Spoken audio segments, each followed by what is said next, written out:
Assalamualaikum warahmatullahi wabarakatuh. Sebelumnya terima kasih kepada Ibu Dr. Haji Lia Ujriyawati, SEMSI, selaku dosen pengampu mata kuliah Akuntansi Keuangan Menengah yang telah memberikan kesempatan pada kelompok 5 yang ingin membahas mengenai investasi. Sebelumnya, perkenalkan, saya sendiri Siti Rohmana Nabila dengan NIM 55522400047. Saya Siti Rupila dengan NIM 55522400045. Dan saya Raju Nabila dengan NIM 55522240061. Baik, di sini saya akan terlebih dahulu membahas mengenai apa itu investasi utang. Nah, jadi investasi utang ini ditandai dengan pembayaran kontraktual pada tanggal tertentu dari pokok dan bunga atas jumlah pokok terutang. Perusahaan mengukur investasi utang pada biaya perolehan diamortisasi jika tujuan dari model bisnis perusahaan adalah untuk dimiliki aset keuangan untuk menerima arus kas kontraktual atau dimiliki untuk ditagih. Nah, selanjutnya ada biaya perolehan diamortisasi. Nah, yang dimaksud biaya perolehan diamortisasi ini yaitu jumlah pengakuan awal dari investasi dikurangi pembayaran kembali ditambah atau dikurangi amortisasi kumulatif dan setelah dikurangi dengan pengurangan dari tidak tertagihnya jika kriteria untuk pengukuran pada biaya perolehan diamortisasi tidak terpenuhi, maka investasi utang dinilai dan dicatat sebesar nilai wajarnya. Nilai wajar ini yaitu jumlah di mana aset dapat ditukar antara pihak yang berpengetahuan dalam transaksi yang wajar. Nah, jadi hubungan investasi utang dapat diukur dengan biaya perolehan diamortisasi ini jika perusahaan seperti Carrefour atau FRA melakukan investasi dalam obligasi Nokia, maka akan menerima arus kas kontraktual dari bunga selama umur obligasi dan pembayaran pokok pada saat jatuh tempo. Jika strategi Carrefour untuk memiliki investasi ini agar dapat menerima arus kas selama umur obligasi, perusahaan memiliki strategi dimiliki untuk ditagih dan akan mengukur investasi pada biaya perolehan diamortisasi. Nah, di sini ada contoh PT Maju Investama membeli obligasi sebagai investasi. Nah, pada tanggal pembelian 1 Januari 2023, nilai nominal obligasi sebesar 100 juta, harga beli atau biaya perolehan sebesar 94 juta, kupon bunganya sebesar 10% per tahun, jatuh tempo pada 3 tahun, tingkat bunga pasarnya yaitu 12%. Nah, karena obligasi dibeli lebih rendah dari nilai nominal, ada diskonto sebesar 100 juta dikurangi 94 juta, yaitu 6 juta. Kita amortisasi diskonto ini dengan metode bunga efektif.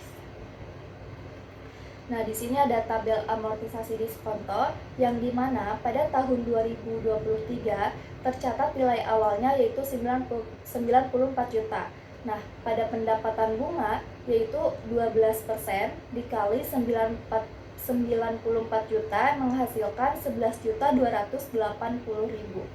Nah, yang dimana pada kas diterima yaitu 10% dikali 100 juta yang dimana menghasilkan 10 juta.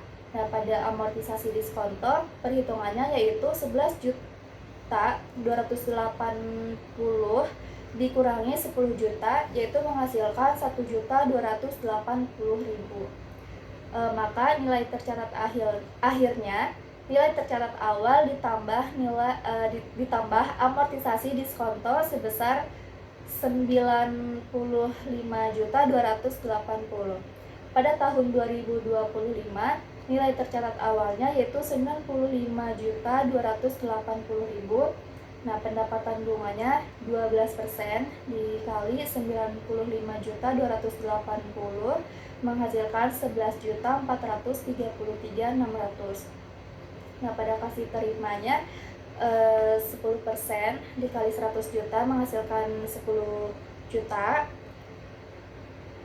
Terus amortisasi diskontonya 11.433.600 dikurangi 10 juta menghasilkan 1.433.600. Maka nilai tercatat akhirnya yaitu 96.713.600. dan 2025 nilai tercatat akhirnya sebesar 98.319.232. Nah, pada tahun 2026 ini saat jatuh tempo menerima kas 100 juta. Nilai tercatat akhir dari 100 juta karena diskonnya selesai diamortisasi, maka jurnal akuntansinya pada 1 Januari 2023 pada pembelian obligasi yaitu investasi obligasi senilai 94 juta pada kas 94 juta. Dan pada 31 Desember 2023 pendapatan bunga dan amortisasi diskonto yaitu kas 10 juta, investasi obligasi 1.433.600 pada pendapatan bunga sebesar 11.433.600. Pada 31 Desember 2025 kas 10 juta, investasi obligasi 1.605.632 pada pendapatan bunga 11.605.632.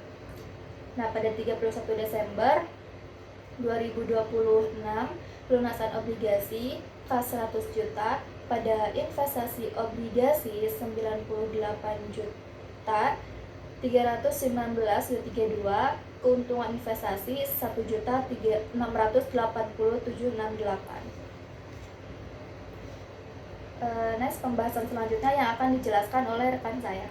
Oke, pembahasan selanjutnya itu adalah investasi utang penjualan atau penjualan investasi utang. Jadi penjualan investasi utang atau obligasi itu adalah tindakan melepas efek surat utang sebelum jatuh tempo di pasar sekunder untuk mendapatkan capital gain atau likuiditas. Penjualan ini melibatkan perhitungan selisih antara nilai wajar atau harga jual dengan nilai buku, yaitu biaya perolehan yang diamortisasi, yang hasilnya diakui sebagai keuntungan atau kerugian dalam laporan laba rugi. Contoh soalnya, Web Corporation menjual obligasi Watson pada tanggal 1 Juli 2012 seharga 90.000 US dollar pada saat biaya perolehan diamortisasi sebesar 94.214 US dollar. Berapa kerugian yang direalisasi? Cara menghitung kerugiannya adalah biaya perolehan diamortisasi sebesar 94.214 US dollar dikurangi dengan harga jual obligasi yaitu 90.000 US dollar. Hasilnya adalah 4.214 US dollar yang diakui sebagai kerugian atas penjualan obligasi. Lalu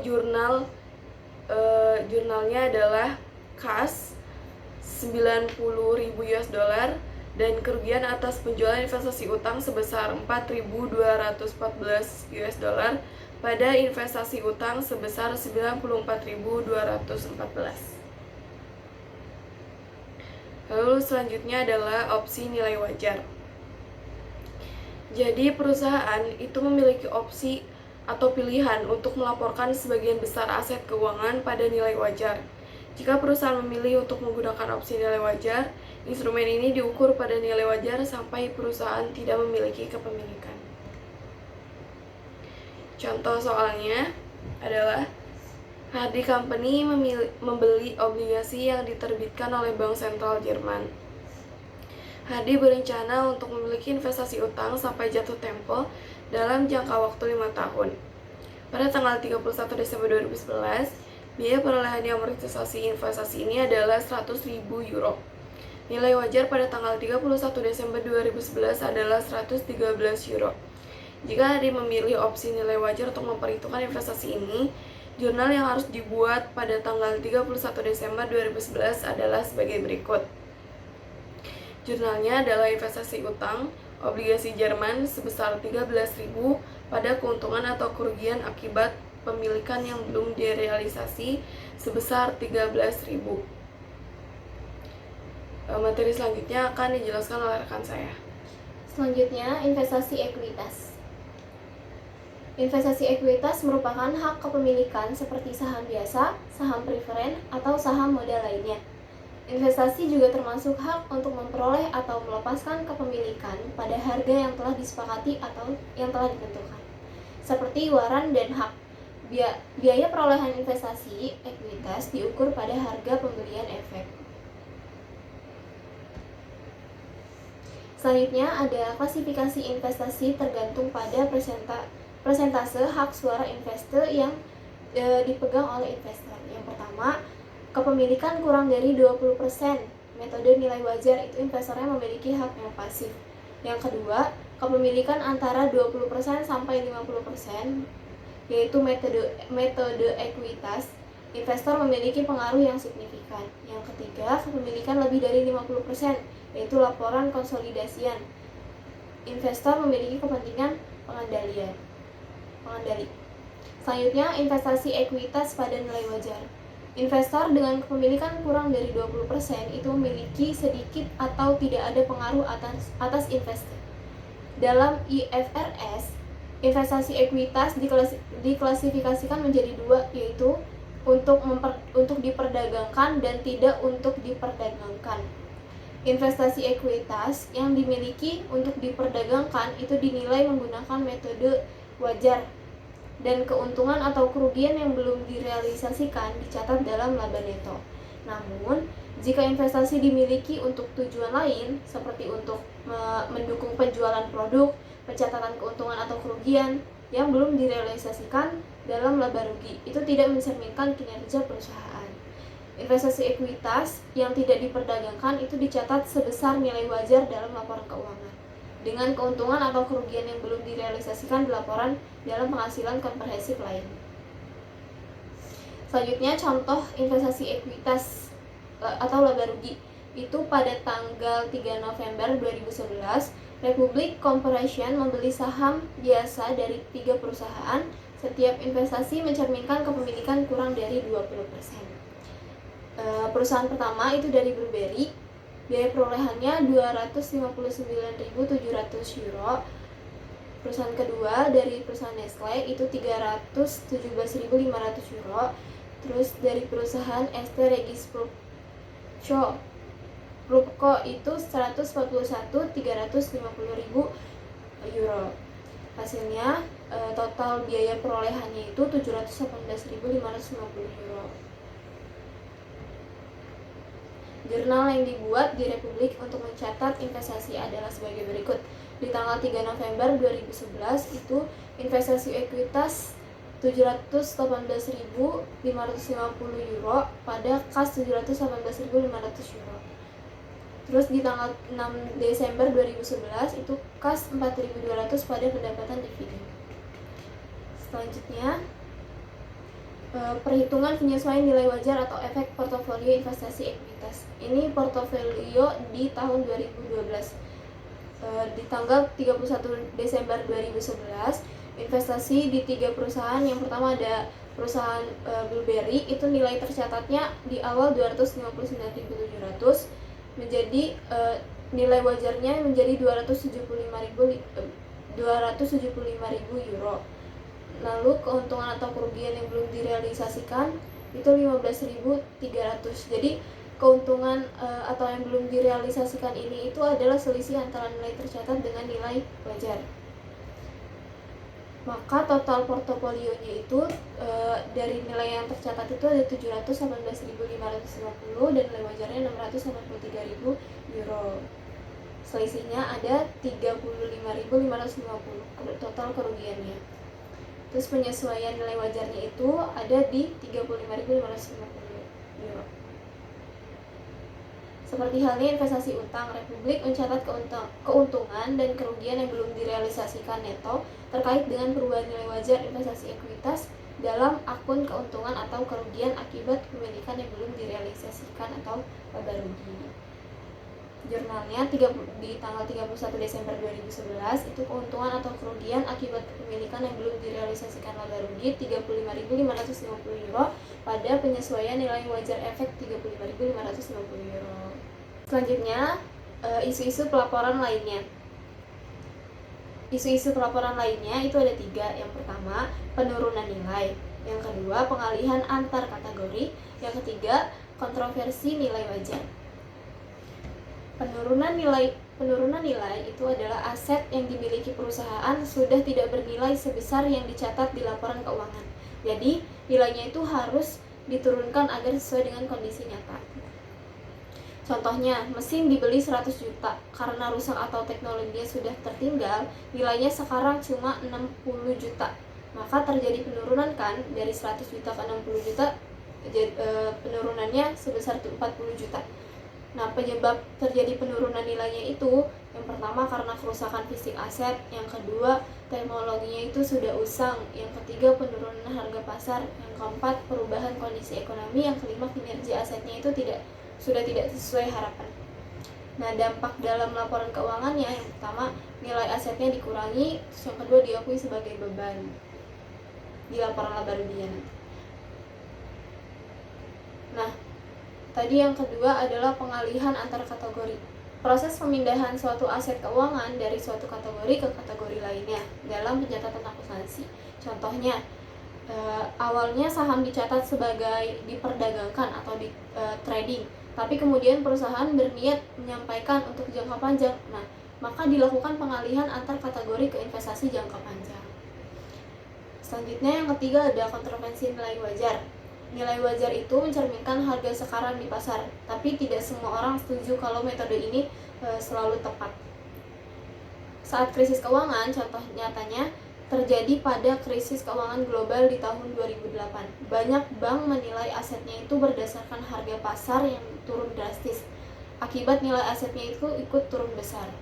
Laporan keuangannya terlihat lebih besar. Nah, kontroversinya, apakah penurunan itu benar mencerminkan kondisi sebenarnya atau cuma karena pasar lagi panik aja? Baik, dapat disimpulkan pemaparan materi yang telah kami jelaskan tadi. Jadi investasi ini merupakan aset yang dimiliki perusahaan dalam bentuk utang maupun ekuitas yang dicatat dan diukur sesuai tujuan kepemilikannya, yaitu menggunakan biaya perolehan diamortisasi atau nilai wajar.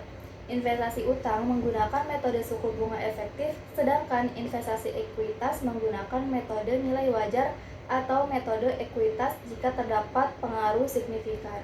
Perlakuan akuntansi ini mempengaruhi pengakuan laba atau rugi yang disajikan dalam laporan keuangan, sehingga pemahaman yang tepat diperlukan agar laporan keuangan relevan, andal, dan transparan. Itulah pemaparan materi yang telah kami sampaikan. Kurang lebihnya mohon maaf. Wassalamualaikum warahmatullahi wabarakatuh.